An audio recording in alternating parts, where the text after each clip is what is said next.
Hello. Hello. Welcome back. Welcome back. Episode 2. Here we are. 2.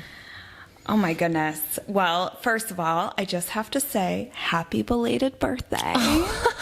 Guys, Well, it was thank her you. birthday the other day and we are celebrating you. Thank you very much. You're so welcome. Yeah. I'm so glad you were born. Thanks. So that we could do this. Yeah, same.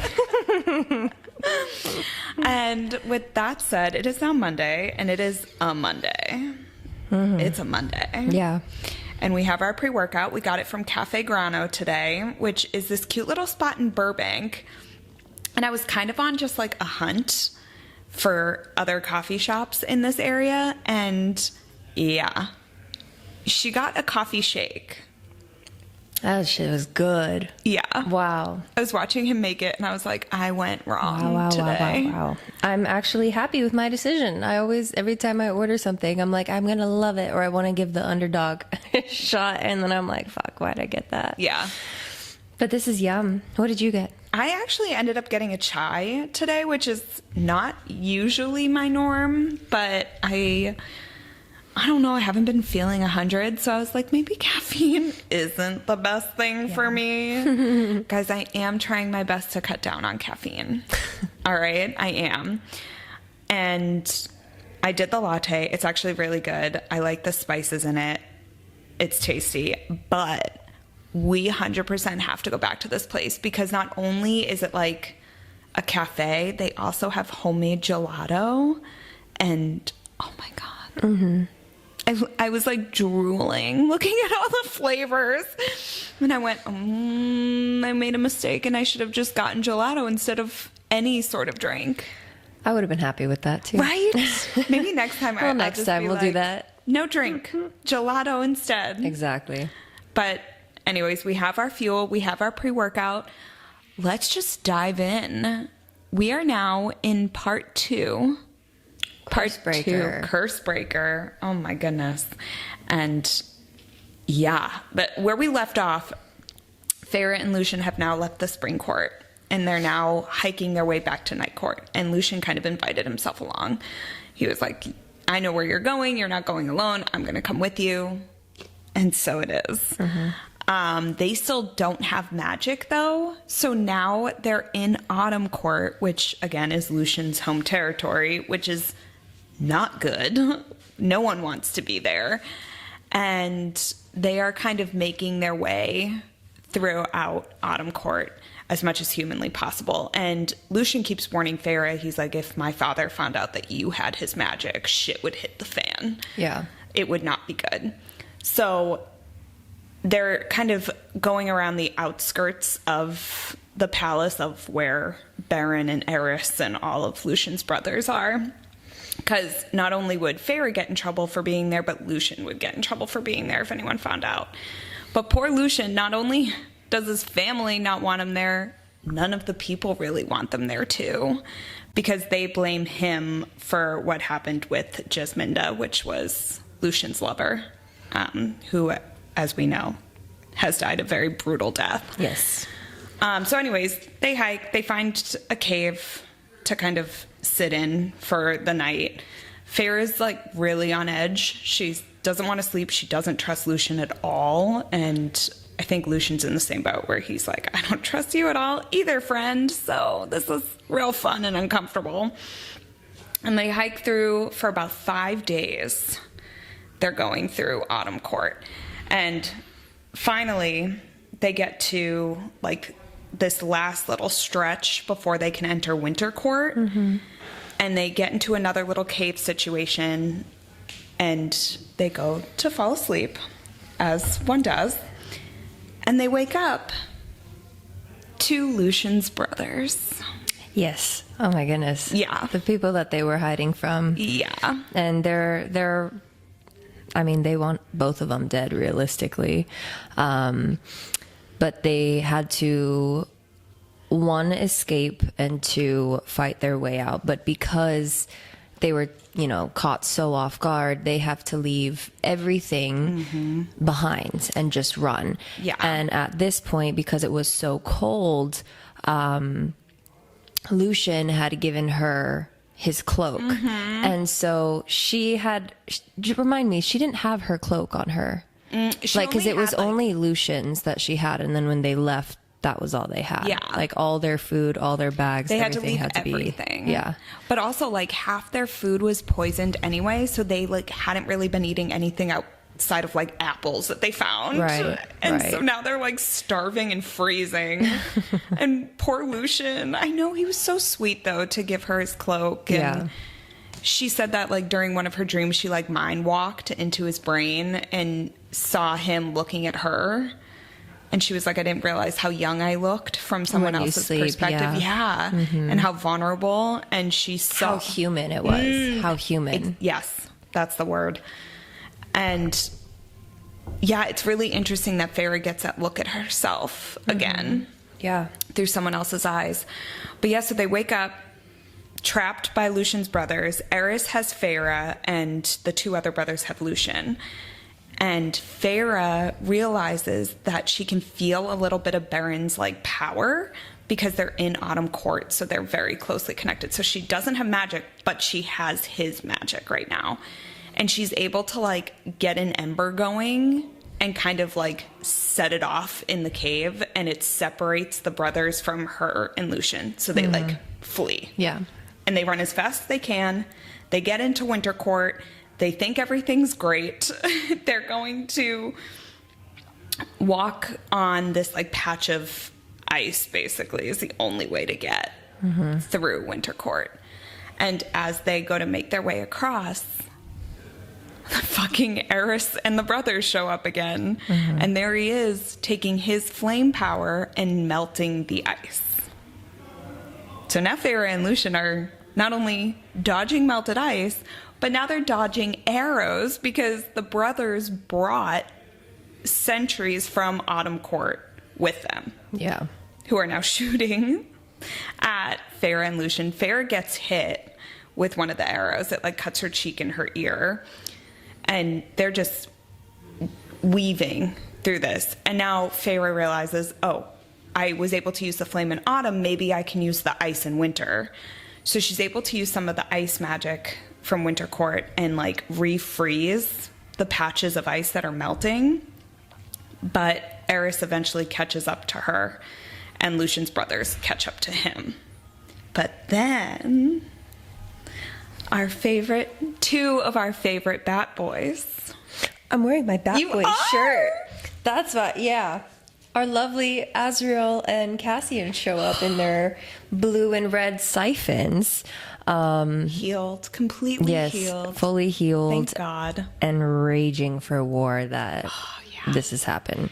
And so they just come out, and it's a battlefield on the ice with Eris and the brothers and the sentries, and now Az, Lucian, Cassian, and Farrah. Yep. Meanwhile, more arrows are flying at her. She ends up getting struck straight through the forearm, and so it's just like blood and muscles and bones shattered everywhere. And yeah, it ended up being a brutal battle. And I mean, no one likes Eris, obviously. Eris is the brother who left Moore out to die, basically.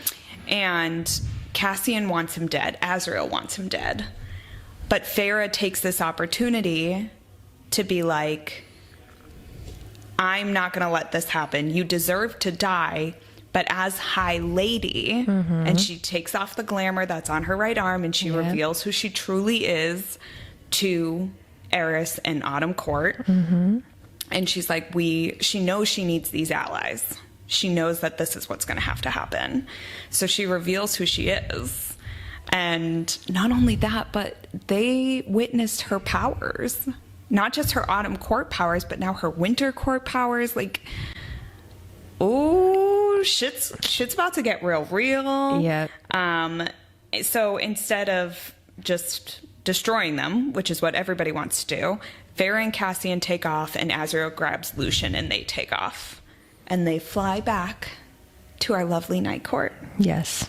Where Moore is waiting for them because Rhys was not home at the time. She said that he didn't feel anything through the bond, so he went to go figure out what was going on. Yeah. But now he sent Cassian and Azrael, and he's on his way back. Yeah, and he's rushing home, so don't worry. Yeah. So they all go to the townhouse, and little Amryn is waiting for them. And I forget that Amryn is like this big scary character, because like Lucian's reaction to her is hysterical. Oh my God. Yeah. He grew up as Amryn being the monster that's going to get you at night if you don't listen to your parents or that sort of thing.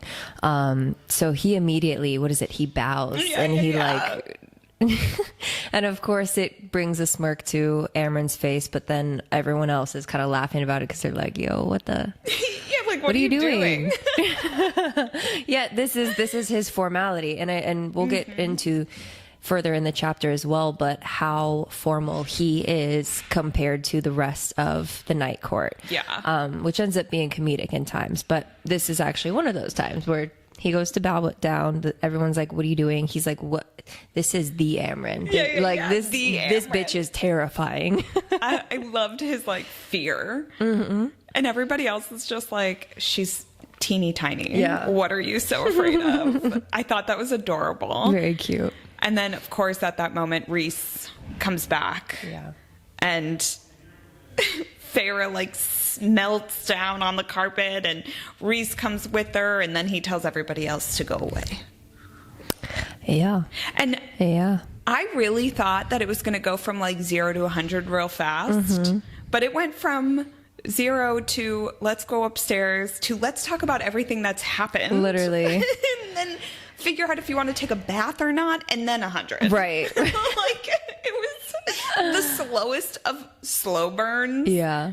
For two people who have not seen each other in a month and a half. It was such a blue balls moment as the reader. Seriously. I was just like, all right, are we going to get it on anytime soon? Yeah. Like, what are we doing? Yeah. Well, one, I thought it was really cute how when he came in and like she just turned around immediately, like that was her breaking point. Was finally seeing him. She can finally be like open and raw and vulnerable, and she has that reaction, which is great. And then the like beautiful romantic, he picks her up and then they're hugging and they're kissing. They didn't care if they were in front of everyone. And then the like sexiness of him like having eyes locked with her, and it tells everyone else, find something else to do for a minute. Yeah.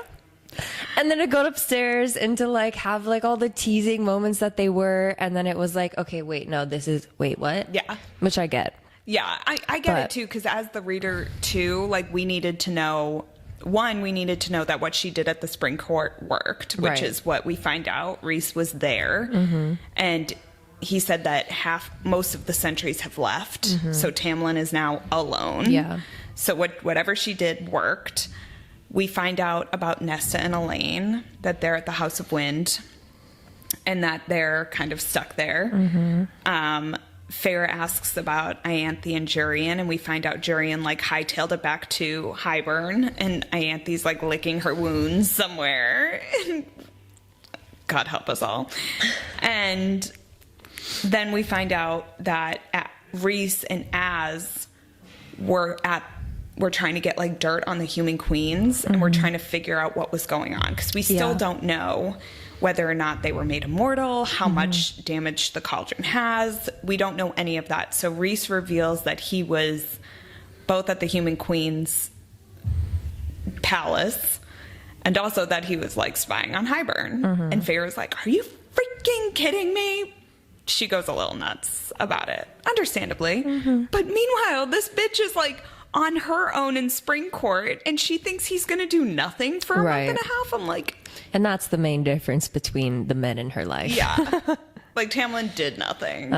Rhys is not the kind of guy who's gonna sit around, especially because he is so much, I think we forget that he's so much older too. Like he's over 500 years old. Like dude's lived a life. Yeah. Way before Feyre ever came in the picture. So there's some time we forget has happened. Yeah. So yes, we find out a lot in that little bit. And then we get into our first smut scene of the book. Great scene. My God. Such a good scene. Oh my God. I remember I was meal prepping and I was chopping my potatoes and I was listening to this, and every 5 to 15 seconds it was like, oh, okay. Oh, okay. Oh, and it just got better and better and better. And my God, the way that man teases her. Whew. Lord. Yeah. Lord. Yeah. Great scene. Yeah. The only thing that got me is that she uses the word mate so many freaking times. And I'm like, we get it. I don't think we need to keep referring to him as that at this point. Yeah. Like there's so many other words to use. That's funny. But other than that, it's like you're kind of ruining the word for me. Yeah. It's too much. Yeah, it's kind of overused a little bit. I get it. Yeah. I get it. But, I mean, this, obviously, with the smut, I was like, I could look beyond the words. But what's great is, after this, they still have to, go live a life. Mm-hmm. Like, it's still the same day. She still wants to go see her sisters. She still has to figure out what they're going to do with this war. Like, it's still morning. And so they go back downstairs. And apparently Reese had sometime told Cassie and Azrael to come back. They brought Lucien with them. And poor Lucien is still stuck in his, dirty, grimy, bloody clothes that he's been in all fucking week at this point. Yeah. And this poor man is just still being made to, sit in this clothes, which I get. He hasn't proved himself or anything. But that sucks. To just kind of be somewhere new and be stuck in this shit and confused. And you see him hurt, Lucien. You see how hurt he is. And he's looking at Farah and Reese with, this disgusted, disdainful look. And Reese loses his shit. And he's like, you don't know anything. I never told her I loved her until way later. I never even told her that we were mates until way later. Well, I never even suspected we were mates until it wasn't at whatever time it was. Yeah, he was like, I would have let Tamlin have her. If it would have made her happy. Exactly. And Lucian's like, well, you took her from the wedding. And Farah's like, I wasn't going to marry him anyway. Come on, brother. Do better. Reese, I loved his little speech that he gave where he was like, she may forgive you, but I will never forget the fear that I felt. Yeah. When she was stuck there. And that's the difference between Reese and everyone else in her world. And I like that he says, he was like, she never disrespected Tamlin or the Spring Court. She never did anything. She chose her own direction. Yep. And she did it on her own. And finally, Lucien does back down. And he was like, he admits that there's a greater story that needs to be told, blah, blah, blah, blah, blah. So they all decide to go up to the House of Wind together to go see Elaine and Nesta. And again, what I love is they get up to the platform to the House of Wind, right? And Farah tells Reese to kind of go away for a little. And then she stays out there with Lucien and kind of explains everything. So I love that it's like, okay, we need to go see Nesta and Elaine. But first, I'm going to spend 2 hours detailing the story to you. To which I guess she says at one point, Reese and Cassian come out. Cassian, oh my God, words. Reese and Cassian come out and chime in on the tale. And Lucian's jaws dropping because he had fully believed that Reese was the bad guy. And now they're telling him the actual truth. And I mean, this guy has spent the better part of 400 years believing a tale that isn't true. So of course it's going to take a little bit of time to convince him. But yeah, so they kind of just reveal that. They reveal what the Night Court is and what it isn't, what Valeris is. And they go into the house to go see our lovely little Nesta. Yep, and which Nesta is, Farrah mentions it in the way that she wasn't like Nesta. She was just relaxing on the table or on the chair, reading a book, looked so, I forget the word that she used, but so like ravishing, kind of just sitting there looking almost human-like again. And her beauty of it was like, Nesta was a beautiful woman to begin with, but now being Faye just amplifies that even more. But they all walk in, and that immediately switches up as soon as Nesta looks up and realizes who's sitting in front of her, standing in front of her. And just the verbal war begins then and there. She's very sassy right off to begin with, as expected. Farrah accomplishing what she set out to do, and Nesta was just like, "You did it? You won? Like, you got him?"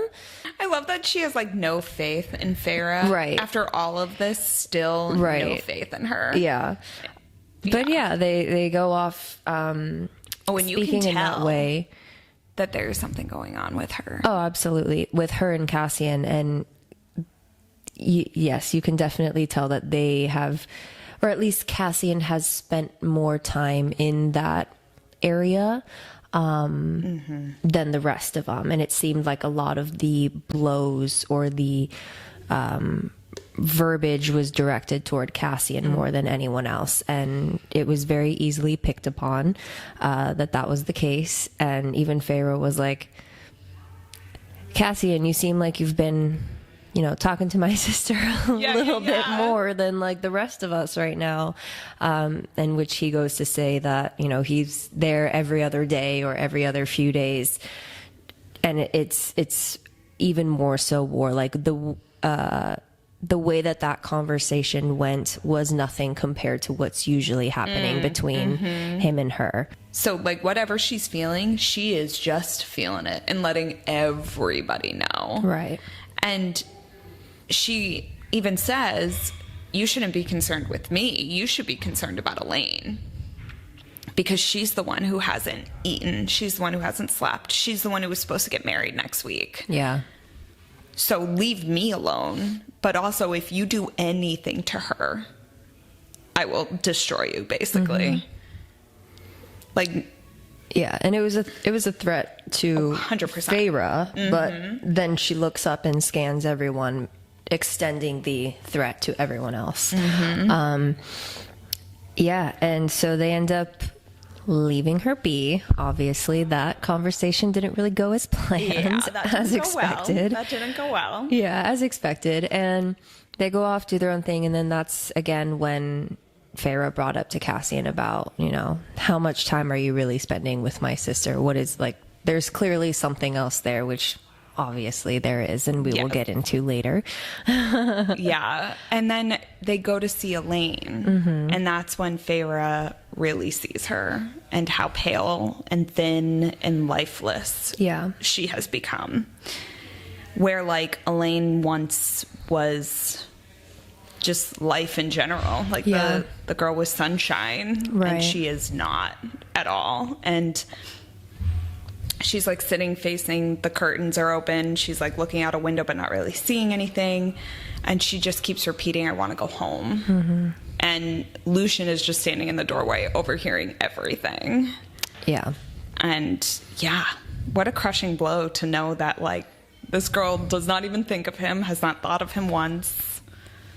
Although, I don't know if he expected anything else, but that's what they get. Reese shows Lucien his, like, living quarters and sets some boundaries. He's like, "You can go anywhere in Valeris if you want to walk down all the flights of stairs to get there, but you are not allowed to go see the sisters. You are not allowed to invite them anywhere. You just stay here in your own corner of this world." And that's it.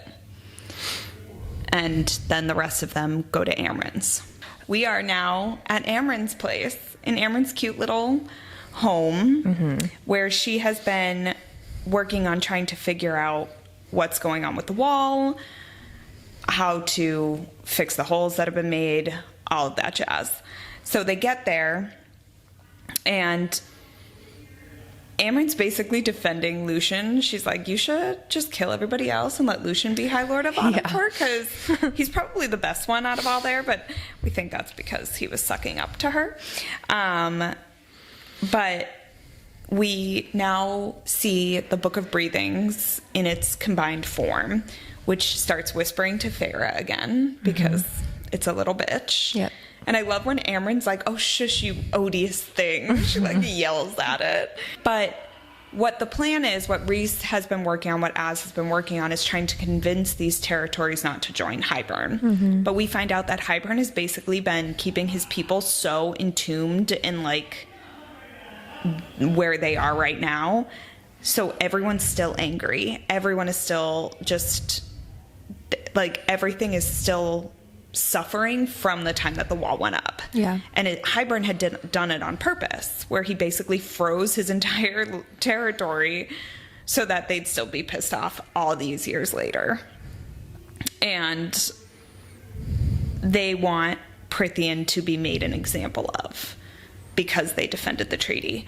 So Rhys and Az have been planting information in those territories, Valhan, Montessor, and Rask, to kind of pit them against each other, so that they'll be distracted long enough that they're going to focus on themselves first rather than working with Highburn. Right. That's the plan. Right. Which is actually a really good plan until they can find people to join with them. Yeah.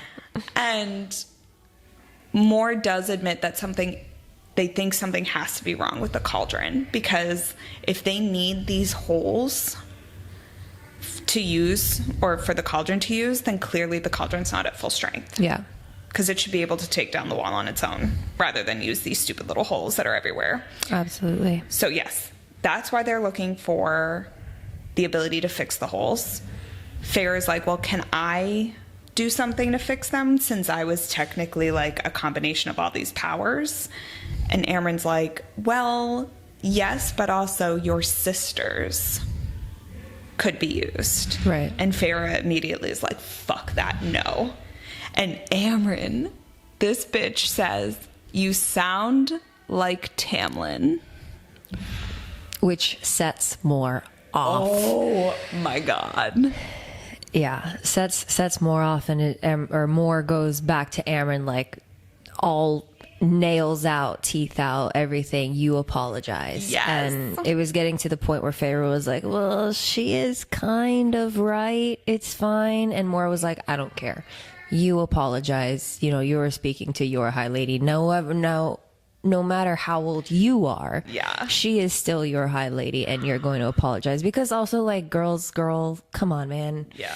That was a low blow. Low blow. It was rough, and apparently it was needed, but fuck, that was a low blow, Amren. Yeah. Yeah. Like, Farah finally goes, okay, I'm going to ask them, but I will not convince them to do anything. If they don't want to, they don't have to. Yeah. And then Rhys drops this bomb where he's like, I'm gonna hold a meeting for every High Lord in the courts in 2 weeks. Yeah. And cool. Yeah. So there's like a whole info dump. This chapter was a big info dump, because Farah admits, I saw something in her after she went in, and Cassian's like, yeah, I saw it too, but I haven't seen it since. Yeah. And he says that he doesn't think Nesta's ever going to be able to forgive him for what happened to Elaine. And Farah's like, what the fuck? Your wings were shredded. You were basically on your deathbed. How could she hold that against you? And he reveals he made a promise to her that he believed he broke. Yeah. And Nesta is fully saying he broke. And my poor little baby heart. Yeah, I don't know about that one. Like, I don't either. I mean, outside perspective, you're like, ooh, you're in love. That's the first thing that comes out. Yes. But it's one of those where it's like, yeah, I can't say like it's a narcissistic thing that, you know, Nesta is holding that against him, and Nesta's this bad person, and even though she has that reputation, everything, it's like, no, I think it's a lot of unfortunate guilt that Cassian puts on himself, but even more so that it could be a potential woman that he ends up loving in the end. That it's like, I get it, the things you do for love, but that one was rough. Yeah, you just have to feel for him, because there was nothing he could have done in that moment. There was nothing he could have done. But also, like, at the same time, she didn't die. No, she became immortal. Yeah. They all go to House of Wind again to have dinner. Elaine is the only one who doesn't show up. But Nesta comes in wearing this gorgeous dress. Moore tries to be, like, really cool. Girly girl. Yeah. She's like, oh, my God, I want this. And Nesta's such a bitch. She looks at Moore's dress and is like, it's a good thing I don't have your taste. It's like, what? Yeah. Oh, my God. The attitude on that chick is just insane. Right. And then she turns to Amryn, and I love her and Amryn together. Yes. They're very, very similar. And even Amryn makes a point to say that. But Nesta is so blunt in asking Amryn, like, why are your eyes silver? Yeah. You know, with no fear, because everyone else would have fear. And Amryn makes a point to say that as well. Like, you're the first one who's asked me that. These busybodies never did. Yeah. You know, and goes to explain why, and then saying, like, you know, you and I were the same. And Nesta says back to Amryn along the lines of, like, you know, I'll never be like you, like, monster, whatever. And the smile Amryn got, but then the words she say next were, when you erupt, girl, make sure it is felt from all over the earth, or along those lines. It is. Whew. Love that. And that is such a gnarly foreshadow to the future, which is great. I loved Amryn in this fucking moment. Yeah. Like, absolutely. And it's just like, it was one of those where, like, I'm not Nesta in the book, obviously, but, like, if I were her, I would feel seen by that moment. Yes. You know? Love that. And you Loved do Amryn for realize that Nesta does feel seen, because we'll jump ahead just a tad, but Nesta does agree to end up working with Amryn in these next few chapters. Yeah. And you realize that because, one, Amryn's not afraid of Nesta, and Nesta's not afraid of Amryn. Yeah, Lucien is sitting awkwardly at this dinner as well. Yeah. And well, it goes to the informality, because, like, everyone's grabbing a seat, and the only seat that was left was the head of the table. And Lucien was like, don't you want that, Rhys? And Rhys was like, no, I want to eat. I know. Like, I don't care where you sit. I just want to eat. So sit down. And then again, brought on the, Lucien asked the formality of the court and what everyone should be wearing, because it was like someone came in super casual wear, another person was in, I think Moore was in her, like, gown as always, another person was just, like, in their, you know, all these different types of clothing choices. And Lucien's like, what is what? Because this would never be allowed at the spring court. You would always have to be formality. And I think it's also true of his court at Autumn as well. I think that was something that he was raised on, was the formality of it all. Sure. And Farrah's like, you get used to it. You get used. Don't worry about it. But I did like that he immediately was just like, I would find out what Eris and Baron know about Farrah's gifts before we even think about inviting them. Yeah. Because he warns that if they know that Farrah has these powers, they would join with Hybern. They would not join with the High Lords. And so Rhys is like, actually, you're right. And I like that he set Lucien and Az up to work together. Yeah. Because he immediately is starting to make him a part of this court. Right. Not in an overly, like, I trust you immediately kind of way, but in a, okay, that was a really good idea. You're protecting the woman I love. Cool. Thanks. Right. But then Rhys just is dropping bombs all day. He drops another bomb that's like, and there's another meeting we need to have. We need to go to the Court of Nightmares, and we need to meet with Kier and get the Darkbringer Legion to join us. Yeah. And Moore's immediately like, no. Yeah. Yeah, absolutely. And it's funny because, like, even though obviously a sense of dread comes through more, and then Nesta's like, what's the Court of Nightmares? And then Lucian was the one to be like, the Court of Nightmares is what everyone, including me, thought Valeris was. So, which we all really know what that is. So it was a funny, like, okay, reactions happening everywhere. But then I love, too, how more towards the end of the conversation was just like, oh, well, that only gives me like 2 weeks to find like the most, what was it, like, not dreadful outfit, but dreadful outfit to my father to wear, which then Amren like chuckled a little bit from that. So I love that she was able to make a joke out of it and have some enlightenment to the situation. Granted, she's been having to do that for a while, so at least she's got a good sense of humor to cover it up. Yeah, she does. And between her trying to figure out an outfit and Farah all of a sudden dropping a bomb where she's like, and I want to learn how to fly, which I loved that was her like idea of trying to break the ice with everyone, is her just like, how can I change the subject? Right. And Nesta's like looking at her and she goes, well, I can shapeshift.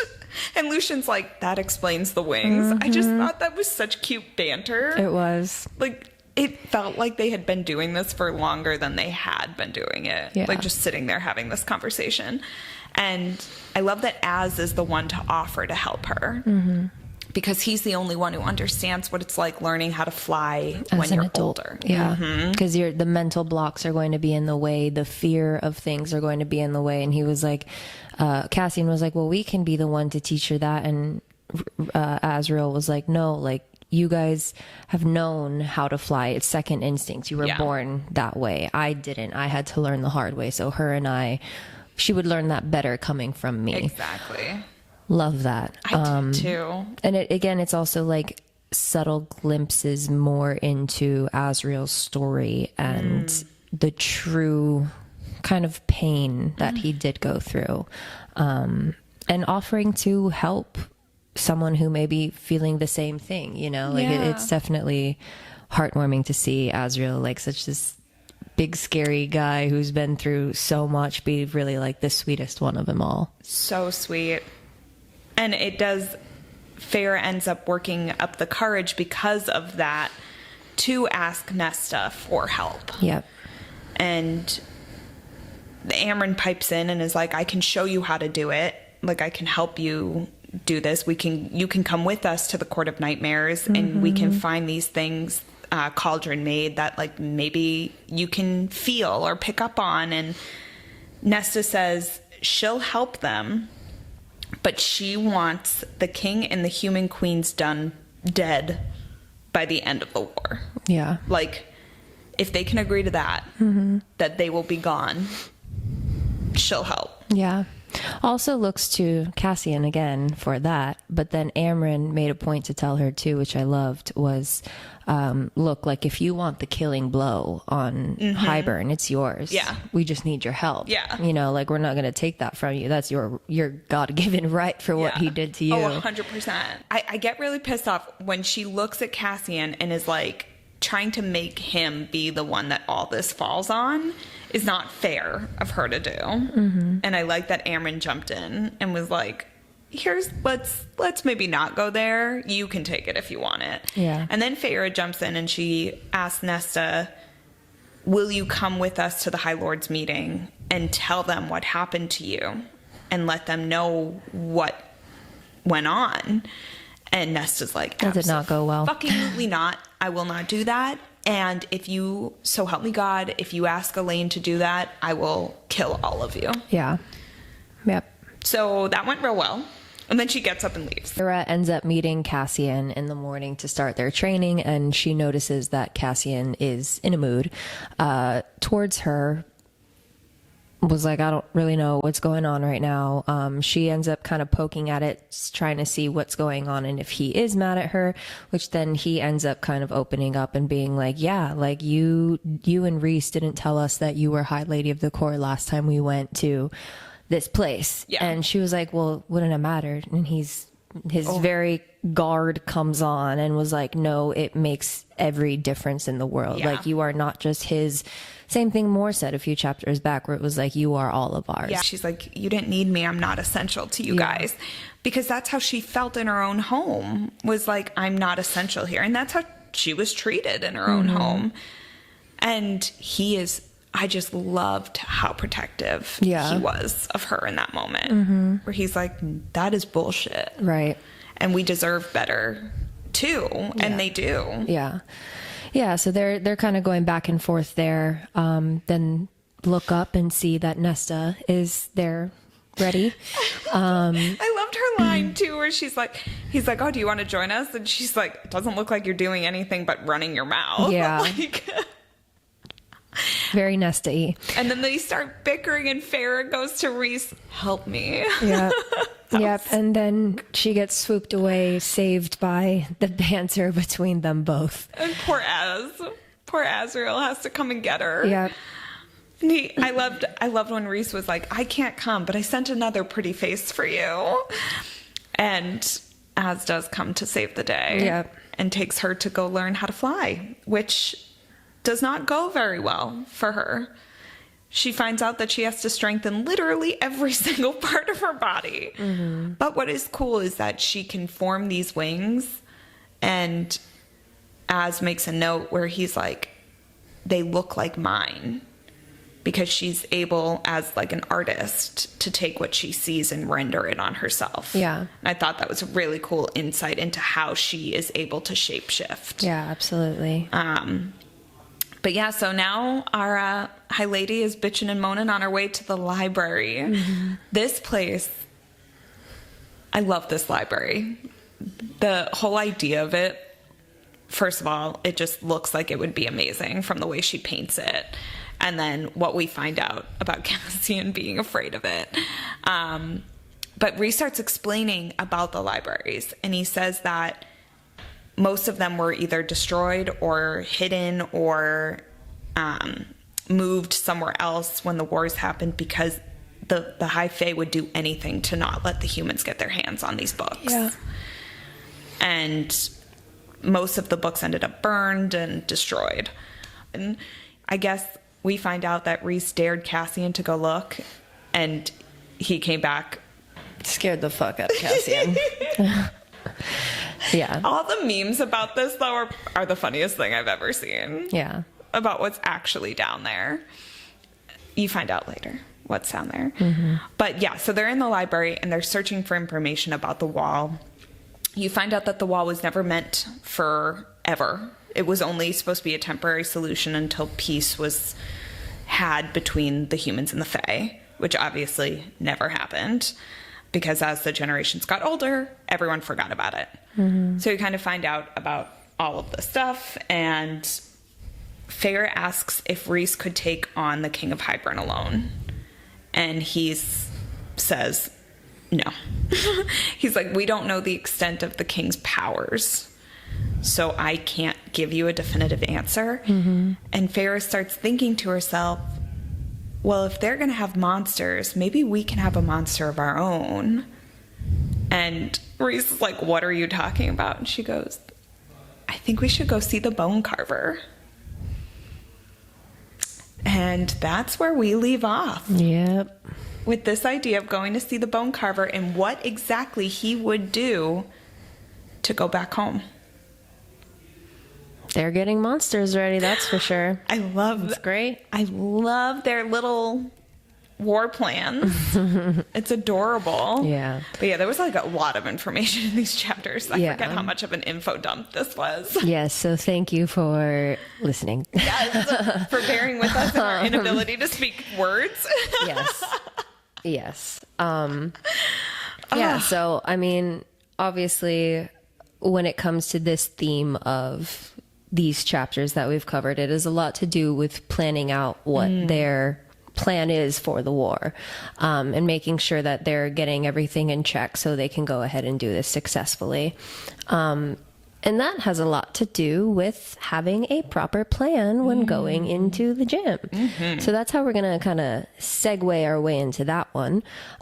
We've covered it before in previous seasons and previous episodes of making sure that we have a plan when we go into the gym. So we're not just wandering around, not really know what's going on. And of course, to make sure that we are adhering to your goals. You know, we want to make sure that if you have a certain goal in mind, you are doing those things to reach that goal instead of not having a plan and then not reaching your goal and being like, oh, I don't know what I did wrong, or something is wrong with me because I didn't do that goal or I didn't accomplish it. It's like, no, you were just on the wrong path. I feel like I had a pretty decent understanding where it was like, okay, push, pull, legs. No more, no, don't need to complicate it than that. We got our back movements, chest movements, leg movements, and then we'll leave it at that.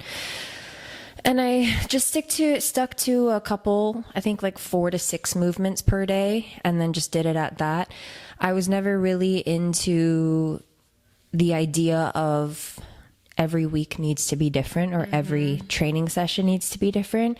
It was very like, okay, let's do this and let's push that and then go from there. So I think, thank you, brain, for making that an easy understanding for me. So it was, I never really had that difficulty of like, I don't know what I'm doing. It was just like, all right, let's see how this plays out. Either we look stupid or we don't, whatever. So yeah, that was kind of my experience with like game plans overall. And I remember I stuck to this one plan where it was like the most basic movements, which the basics work. Yes. That's why they're basic. That's why they are continuous. That's why they've worked for years. We're basic bitches. Yes. So yeah, I did like your typical like squat, a Bulgarian, an RDL, and then a hip thrust. And I stuck with that for a good amount of time. And then when I started working with other coaches and we'd switch things up slightly differently, but again, every movement was about the same. It wasn't like, okay, you're going to go into a lunge and then to a bicep curl and then to an overhead press and then you're going to go ahead and do a lat pull down and then like all of these like combined movements together, which I don't know about you, but I think that they are okay for the very, very novice beginning where it's like, okay, sure. But the reality of it is it's like you're going too light in one movement and too heavy in another at the same time. Like you're just wasting time at this point. But we'll get into that later. That's a conversation for another day. For another episode. But yeah, so that was kind of my experience with programming. And it's nice too, like when you have a set plan going into the gym, the first week and second week, maybe it might be a little bit exciting more so because it's like, okay, I know what I'm doing. Like I'm looking forward to it, which only is more beneficial for you mentally and physically to begin with.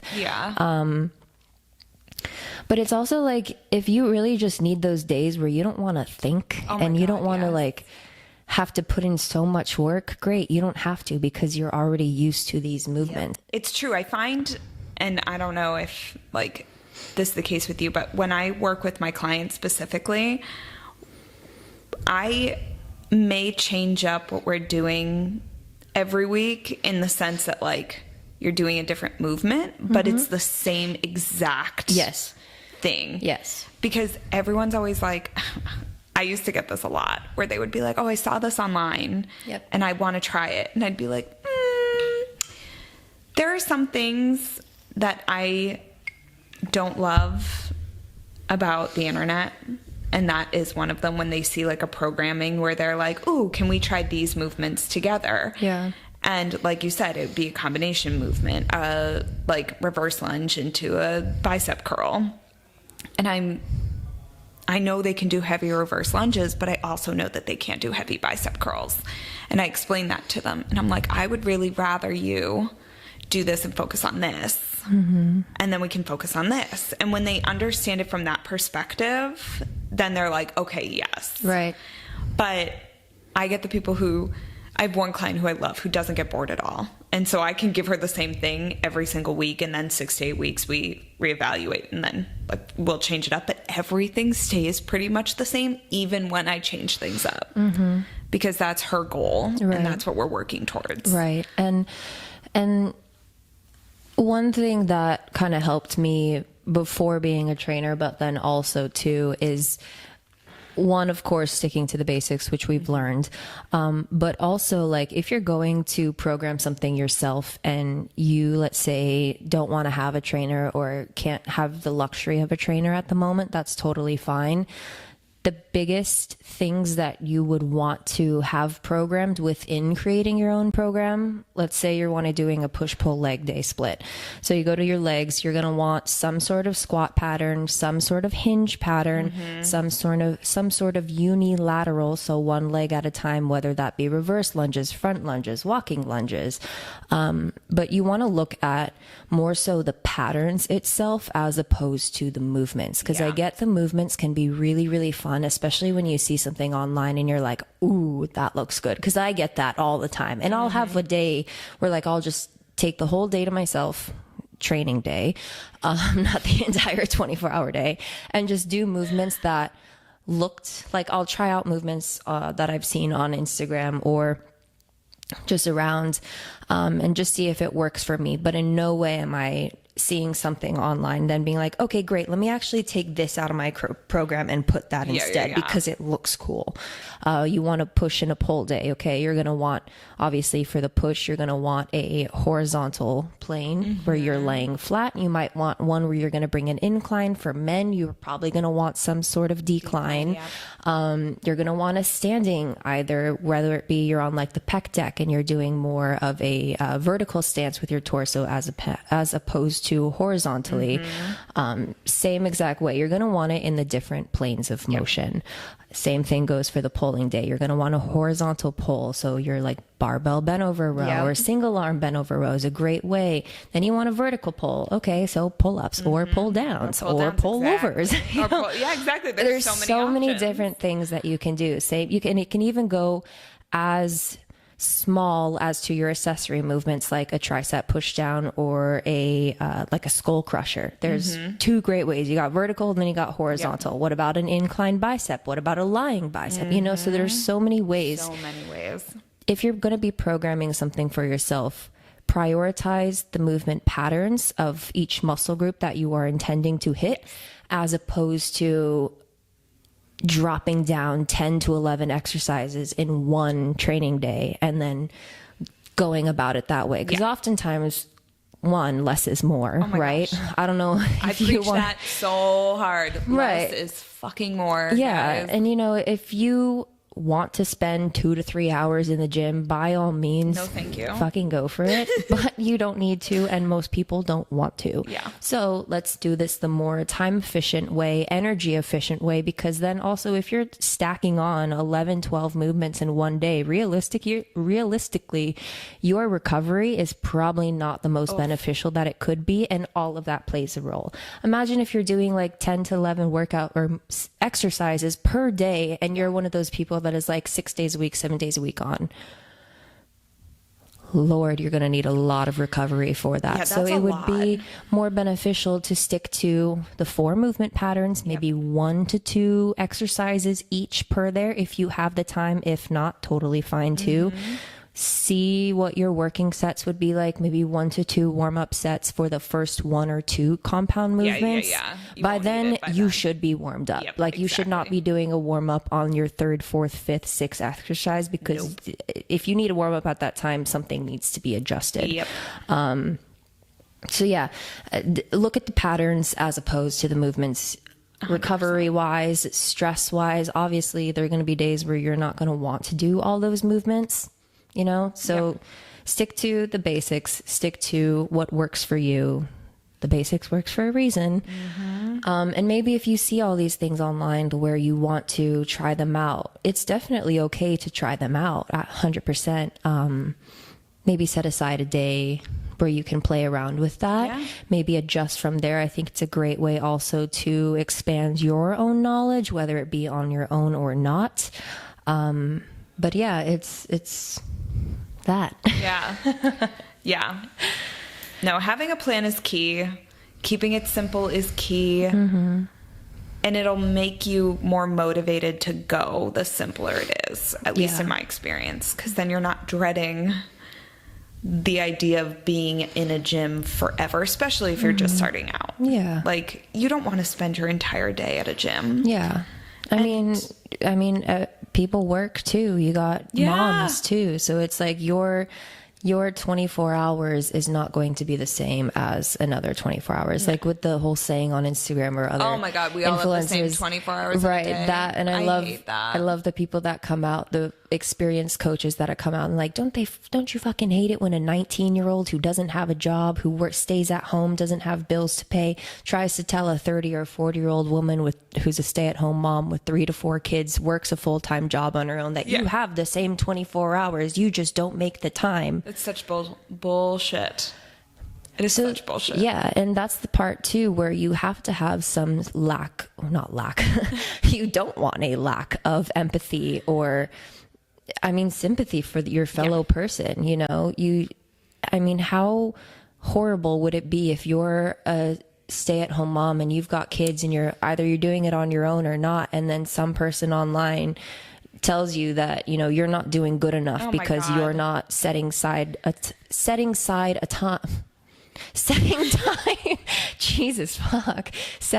time aside to meal prep or to get 30, 45 minutes or even an hour into the gym. Imagine how shit that must feel like, and also, why would you want to be that person to put that narrative on someone? You know, the people are already going through so much alone. Yeah, we don't need that. You don't need to shame them into making them feel like they're not good enough, because that's only going to discourage them from wanting to do better even more so.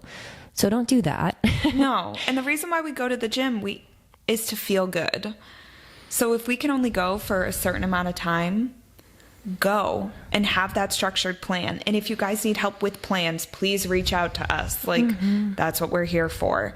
If there's questions that you have regarding things, reach out to us, reach out to other fitness professionals, ask questions. It is more than okay to do so. Yeah. Because you don't need to do this all on your own. Yeah, absolutely. Like, we did not do this on our own.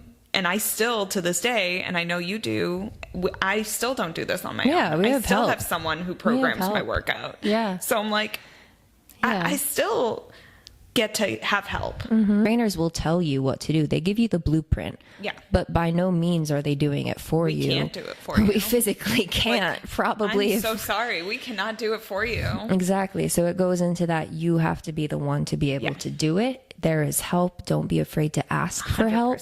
Make sure you have a plan, but it's all on you. Yeah.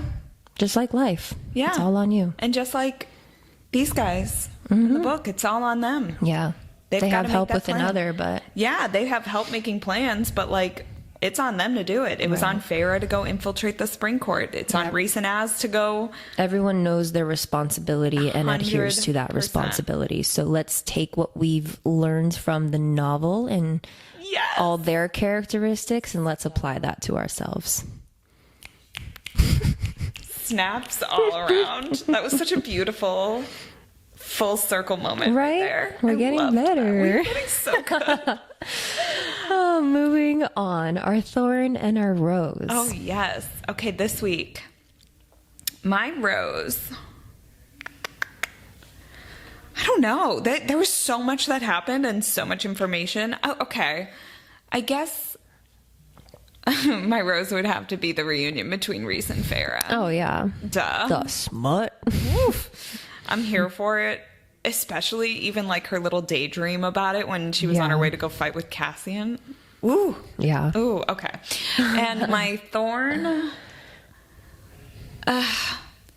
see, I both love Nesta and I also get really frustrated with her. And I think my thorn is how cold she still is towards Farah after all of this. Yeah.